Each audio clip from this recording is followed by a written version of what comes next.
Friend আপোনালোকে চাই আছে নগাঁও ডিজিটেল ইউটিউব চেনেল। বন্ধুসকল সকলোৰে মনত কুৱেশ্যন আহিব পাৰে, টেট পৰীক্ষাৰ কুৱেশ্যনবিলাক আগতীয়াকৈ আউট হৈছে না নাই। আপোনালোকে ফাৰ্ষ্টতে এই ভিডিঅ'টো চাই লওক, তাৰপিছত আমি সকলোখিনি আজিৰ এই ভিডিঅ'ত আপোনালোকৰ মনত যদি ডাউট আছে, যদি টেট পৰীক্ষাৰ কুৱেশ্যনবিলাক আউট হৈছে না নাই, তাৰ বিষয়ে আজিৰ ভিডিঅ'টো আপোনালোকে সম্পূৰ্ণকৈ চাব। বন্ধুসকল আপোনালোকে এইটো ভিডিঅ'টো চোৱাৰ পিছত আপোনালোকক আজি গম পাব। কয় বেটায় ফাঁস করুন আর কয় বেটিয়ে ফাঁস করুন এবার দেখা যাইব।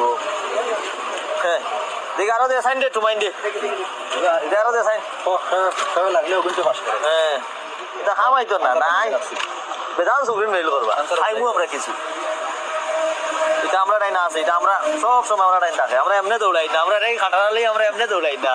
কোটি টাকা তেল খরচ হয়ে আছে সকাল থেকে ওখানো, এটা আমরা প্রায়। বন্ধুসকল ইয়াতে উল্লেখ কৰিছে ফাদিল হৈছিল নেকি টেট পৰীক্ষাৰ প্ৰশ্ন কাকত, কি ক'লে সেবাৰ কৰ্তৃপক্ষই। বন্ধুসকল ইয়াতে ভালকৈ মন কৰিব, টেট পৰীক্ষাৰ প্ৰশ্ন কাকত ফাদিল হোৱা নাই, পৰীক্ষাৰ পিছতহে ছ'চিয়েল মিডিয়াত ভাইৰেল হৈছিল প্ৰশ্ন কাকত। এই মন্তব্য সেবাৰ কৰ্তৃপক্ষই দিছিলে, কিন্তু যি পৰীক্ষাৰ্থীয়ে প্ৰশ্ন কাকত মনে মনে লৈ গৈছে তেওঁলোকৰ বিৰুদ্ধে কঠোৰ হৈছে সেবাই। প্ৰশ্ন কাকত লৈ যোৱাসকলৰ ৰোল নম্বৰ চিনাক্ত কৰি আছে সেবাই।